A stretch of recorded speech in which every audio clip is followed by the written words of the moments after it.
if you're listening to this, you probably would have heard or seen that Manchester United lost to Liverpool by 5-0. Yes, it wasn't expected. Yes, so many people expected Liverpool to end up winning because Liverpool are practically in the form of their lives, or they're just in blistering form. But it wasn't expected to be this bad. You know what Manchester United fans used to say, or Ronaldo fans, back in the days when Lionel Messi and Barcelona used to get really, used to get booked. United fans and Ronaldo fans would go about saying things like, there's no way Cristiano Ronaldo's team will concede 4 goals or 5 goals without him doing anything. He wasn't to be seen today. This is not me in any way trying to mock Ronaldo, but it's just me trying to call our attention to what it is that is wrong at Manchester United. You're welcome to a very quick fire episode of Strictly Sports. My name is John Benny with the hard tackling and the super dynamic midfield maestro, a combination of Makelele and Javi, N'Golo Kante and Andre Pele, where intensity and tenacity meet craftiness and guile. And very quickly, I want us to talk about Manchester United. It's quite an interesting one, what is going on with them. I want us to look at some of the games they've played this season and how things have not really been very good. I will not go into details talking about goal scorers and those that haven't scored and stuff like that. No, we're going to just a very short time. I really hope I'm able to get this in a very short time. But now let's start from the beginning of the season for Manchester United. Before the season started, for the last game of last season was the game against Villarreal. They played 1-1. That was the Europa League final. They lost on penalties. Now, in preseason, they only kept 1 clean sheet out of 4 games. So, but the way preseason is now, you do a lot of tinkering and, mixing your squad here and there. But now, when the Premier League started, they defeated Leeds by 5-1. a terrific, result for them. It was a day when Bruno Fernandes now got a hat-trick. Just was going well until they played against Southampton. They had a 1-1 draw. And then they defeated Wolverhampton Wanderers by 1-0. That was away from home. And now defeating Wolverhampton Wanderers, even though on that particular day, if you look at what happened, there were a lot of cracks in the team. It was just that Wolves didn't take their chances. And then they played against Newcastle, defeated Newcastle as well by 4-1. Yet another game without a clean sheet. Now a home game we're even talking about here, because they kept the clean sheet against Wolverhampton Wanderers away from home. Then the Champions League came. That was in September. They played against Young Boys, lost to Young Boys by 2-1. That was away from home, yes.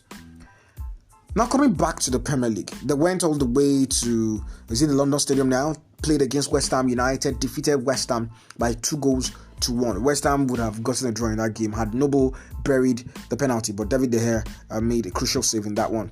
And then they played against West Ham United in the EFL Cup, just a couple of days after that, and lost by 1-0. Showing that probably their win against West Ham earlier on had been a fluke.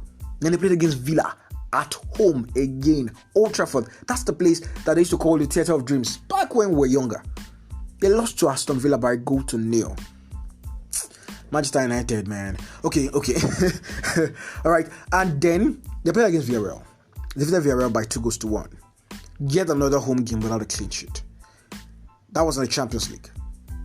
Coming back to the Premier League now. A 1-0 draw against Everton. Another game without a clean sheet at home. And then it went all the way to Leicester City. I remember that one video which trended of Iheanacho saying, "Maguire, now you carry my slippers." Probably I still have that in mind, and he dealt with Maguire that day. He didn't get to score, but he assisted as a Perez's goal as Leicester City defeated Manchester United 4-2. Then it was the game against Atalanta just a couple of days ago. Manchester United were 2 goals down at home, yet again without a clean sheet, and then they were able to bounce back with Cristiano Ronaldo scoring, and then everybody celebrating. The way it is now, where Ronaldo scores, phew, even though that wasn't the celebration it was the sliding celebration this time around. And then now coming to today's game, Manchester United 0, Liverpool 5. You don't write scripts like this, even if you're let me put it this way. Let's assume you're a fan of a rival, and then your rivals are playing against another big team. No matter how well you want to write the script, you don't go ahead to write the script saying this team is going to lose by such a huge margin. You say this game is close, but I'm expecting the other team to defeat my rivals. You know the way these things are now. They say put your money where your mouth is. If you're putting your money where your mouth is, you're going to be saying, okay, Liverpool might end up winning 2-1, 3-2, something like that. Ronaldo should score now. You know the way it is now. It's Manchester United. You're playing at home, even though they've not been keeping clean sheets. Salah is on form, but at least they will put up a fight. 5-0.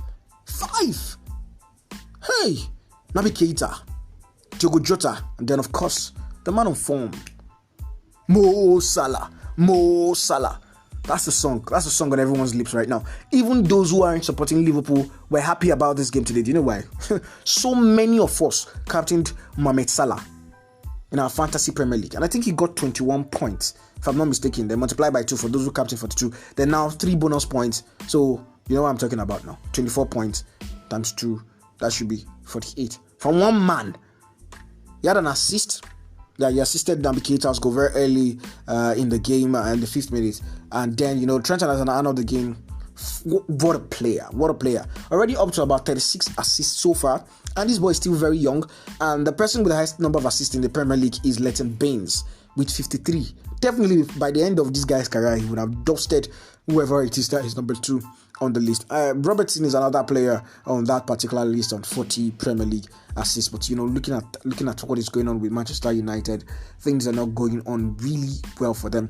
And one man is the man that so many people say is responsible. Yes, you're the manager of the team. If your team is not doing well, you're the one managing the team. You're the one, doing the tinkering. You're the one doing the permutations and combinations. So if your permutations, if your combinations, if your choices, if your decisions aren't working out well, so many people will be asking questions about your decisions. Talking about Manchester United, when you look at the way things are for Manchester United and you look at the way they're doing their things, they started out with Victor Lindelof and Maguire in the defense. Varane was brought in over the summer. He's out now for a few weeks. He got injured on international duty.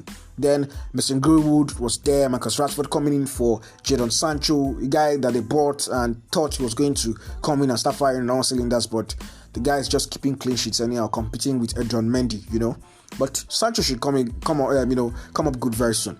And then the man that was brought in to make the difference, but is not, because when you look at it, Cristiano Ronaldo, you have to play to his strength. That's the way it is.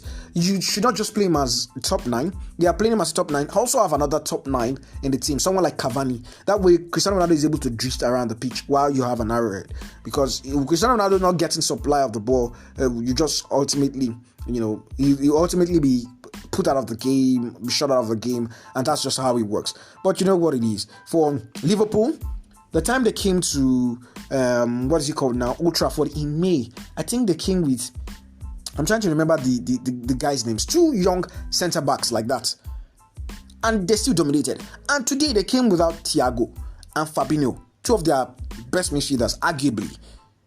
They played with Jordan Henderson, Naby Keita, and James Milner in the midfield. And even with that, Milner was taken off very early in the game, 27th minute, when the game was already 2-0. Curtis Jones came on for Milner because Milner got injured. And then the centre-back pairing, obviously, of Virgil van Dijk and Ibrahima Konate. I think it was the second game for Ibrahima Konate in the Premier League this season. Then Andrew Robertson at left back, Trent Alexander-Arnold at right back, Diogo Jota, Roberto Firmino, and Mohamed Salah up front, Mane starting from the bench. And they dominated proceedings. But now so many Manchester United fans will be wondering, please just kick Ole out. But I thought you guys wanted to trust the process. I thought it was all about DNA.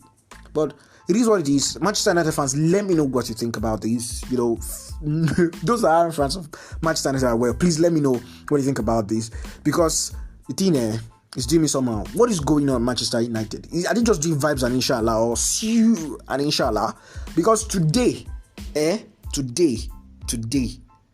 goat was turned into Asun. And people are asking the question, who ordered Asun? Or is it the very fact that the goat was turned into Salamit by Mo Salah? Alright, it's been a wonderful time on this episode, quickfire episode, like I said.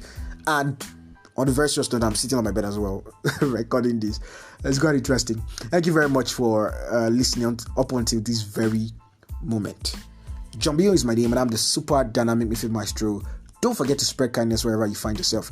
And don't pray that Isaac Ole Gunnar Solskjaer is somebody's father, and he needs to be in a job so that his children can be eaten, and you can afford the lifestyle of his family as well.